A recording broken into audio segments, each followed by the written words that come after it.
have foreseen.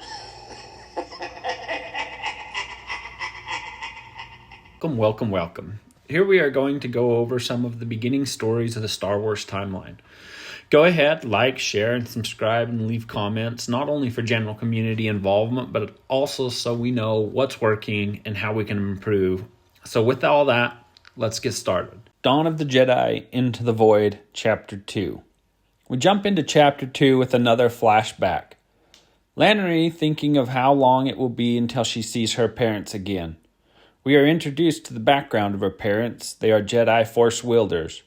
Her mom teaches music and poetry, and the dad is an artist. They cover their stories saying their parents met as journeyers, and the time has come for Lannery and Dahl to journey around to the other temples, and in time to learn science, combat, meditation, healing, and now they must head out and walk on their own. O Tython, the fresh flowers, plants, smells, the life, the beauty, the light, and how the sun feels. The Force feels in the surroundings. She is at peace. The Force is strong in you. It nurtures you. We sense your strength, and yet we sense Dahl's weakness, her parents say. He and the Force, there is little love lost. He is not destined for Tython. He is distracted with the past and the old city. We are afraid his fate leads away from the Force, away from this place.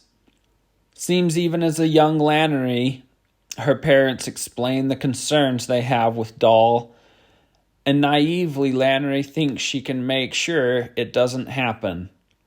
Lannery explains to the parents the Force is neither light nor dark, master nor slave, but it is a balance. And with that, Lannery and Dahl take the first symbolic steps and leave the parents. While walking and weaving, they keep looking back and continue in silence. I'm sure he'll find balance he needs, Lannery thinks. Oh, the excitement for this new adventure. It is one all the Jedi before have gone through. Balance in the Force is what makes a great Jedi. You must be able to gain balance through one's abilities. Being adept with the Force skill is nothing if you cannot only channel it in writing and arts. You must be able to protect yourself in combat. To become a Jedi Master on Tython, true balance is within as well as it is without. Lannery can feel the Force literally thumbing through her, matching the beat of her soul as the path leads. It is taking them northwest across the large island continent of Masera to the next coast.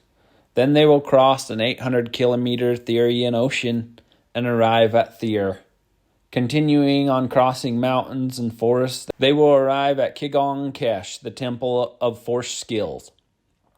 It is in a silent desert where all sound is soaked up by something unknown quality. In the drifting sands beneath all this, they will begin the first lessons in the journey of learning. As they crest hills, Lannery and Dahl turn to look over the Bodhi Temple and the view that it is. When we return, we will be real Jedi, Lannery says. Aren't you excited, Dahl? Isn't it all thrilling? Yeah, he says, gripping her hand, but never meeting her gaze. Mother and father will be so proud. Dahl shrugs, I suppose.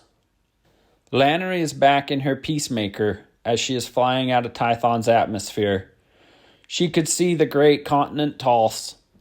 In it she could see the great rift and Enel Kesh temple, and it is here she found her peace with the Force. It was also here her brother's doom was sealed.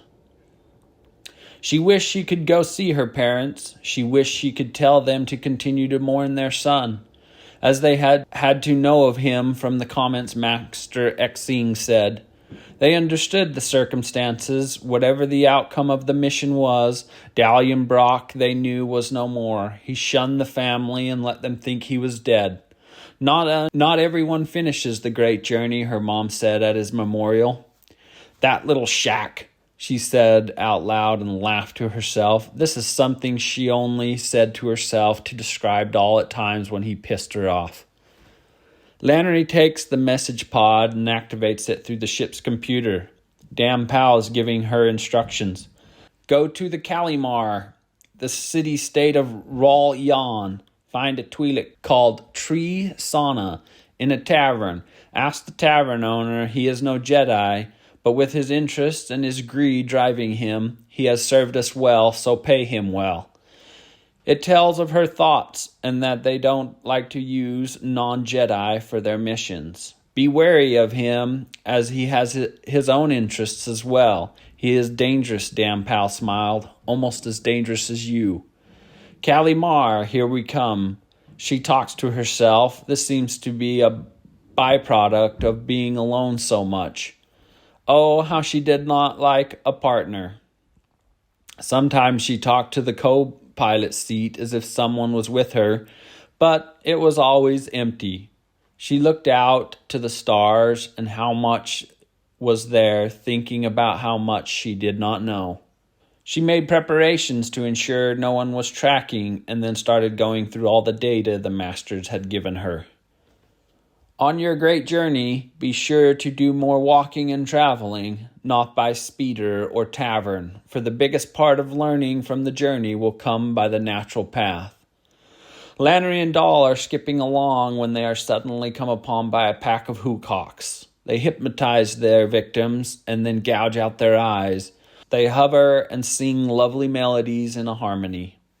Here, Lannery jumps into action, first feeling the force fade. Then she calms and focuses herself and joins the flow of the force. With that, she starts slapping and punching the birds with the force, knocking them around, breaking bones in their innards. With this, the birds change the song to panic and flee as dust settles. They are coming to the edge of the forest, and the sands begin.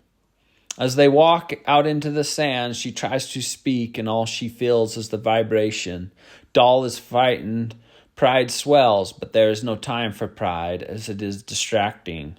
As they sit around, they prepare a fire for the evening. They cannot sleep, as the absence of noise is palpable. Then, off in the distance, is movement, and in an instant they are in the second fight of their life. This creature is a Silic lizard. The size of a human, it is a vicious spiked beast with 6 limbs. Lannery is shocked and still, and then sparks escape its extremities as it loops forward.